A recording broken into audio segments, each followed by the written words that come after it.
o funcionamento vai para lá, né?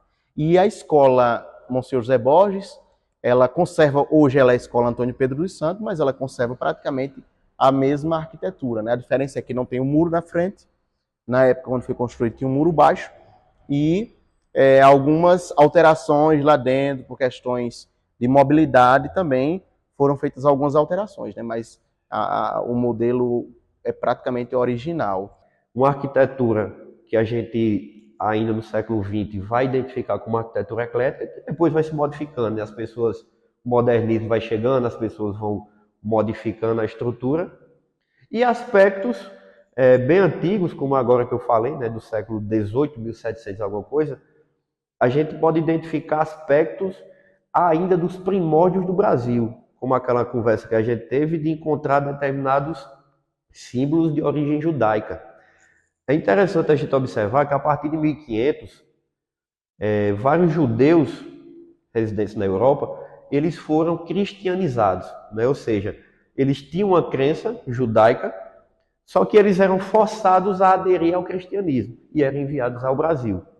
Nessa coisa de enviar ao Brasil, o Nordeste ele foi permeado do que a gente chama de novos cristãos. Então agora, falando um pouco sobre as ruas, né?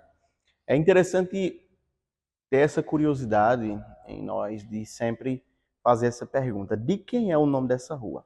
Hoje nós temos na nossa cultura, né, de colocar o nome de uma pessoa nas ruas, mas existem alguns lugares que conservam nomes diferentes. Por exemplo, Campina Grande tem bairros que têm nomes de países, cada rua com nome de país, outro com nome de estados.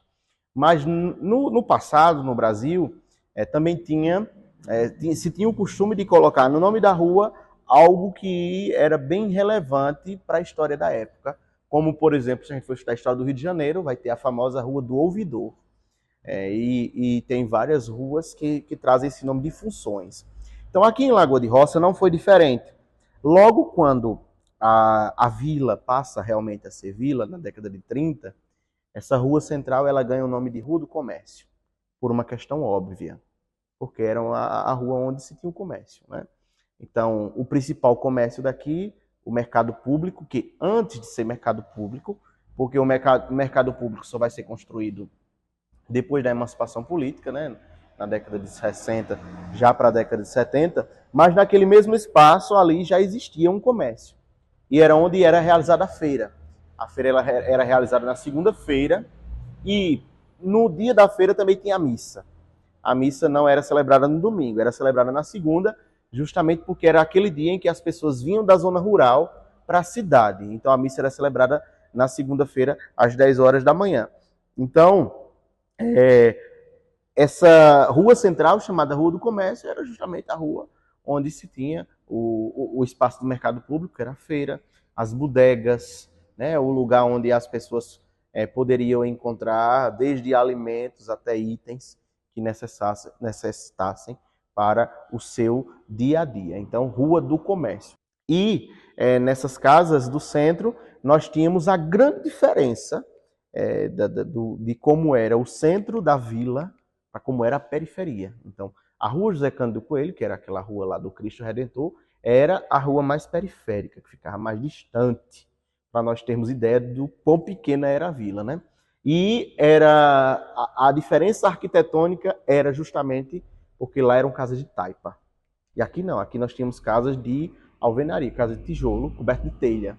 Lá não, lá nós tínhamos casas de taipa e algumas delas até mesmo cobertas de palha ou de agave ou de outras coisas que se traziam da zona rural. Então essa era a grande diferença, para a gente ver até mesmo a diferença social de quem morava no centro da vila e quem morava na periferia. Então, existe um relato oral, obviamente, que diz que ali nas imediações, onde hoje é a Rua Antônio Apolinário, era uma estrada. Então a pista não é a estrada não é onde é a pista hoje. A estrada passava onde estão as casas hoje, na Rua Antônio Apolinário. E ali existia um cruzeiro, e perto daquele cruzeiro os índios, os povos originários, como nós vamos chamar hoje, né, os povos originários, eles ali vinham para vender aquilo que fabricavam nas aldeias. O beiju, a tapioca, até mesmo aquilo que eles cultivavam. Então eles ficavam ali porque os tropeiros, né, os famosos tropeiros que estão lá representados em Campina Grande, na beira do Açude Velho, eles passavam por aqui e compravam esses itens, justamente fazendo esse trajeto. Então, a Rua Antônio Apolinário, ela depois vai surgir justamente nesse local. E depois temos a Rua João Terto. A Rua João Terto, que também é uma rua pequena, na proximidade da Antônio Apolinário, mas que é também uma das mais antigas, né? E, inclusive, tem pessoas que, como Dona Sebastiana, né, que já está lá há mais de 30 anos, né? Então, significa que já faz um bom tempo que aquela rua, até porque quando ela e outras pessoas vieram morar lá, aquela rua já existia há bastante tempo, né? Então, hoje nós temos ruas bastante importantes que trazem nomes de pessoas que tiveram uma importância histórica grandiosa. José Rodrigues Coura, como aqui, né? Seu João Terto, porque era de uma família muito grande, inclusive ele era dono de um sítio muito grande onde hoje está o bairro da Bela Vista. Temos a maior rua de Lagoa de Roça, que não é a do centro, né? Não é essa daqui, que é a rua Inácio Clementino de Medeiros, que é uma rua que atravessa literalmente a cidade. Ela vai até lá perto do bairro Bela Vista, né? Seu Joaquim, aliás, seu Inácio Clementino de Medeiros, ele também dá nome a essa praça. A Praça da Frente da Matriz, a gente chama a Praça da Igreja, a Praça da Matriz, mas na verdade a praça é Praça Inácio Clementino de Medeiros.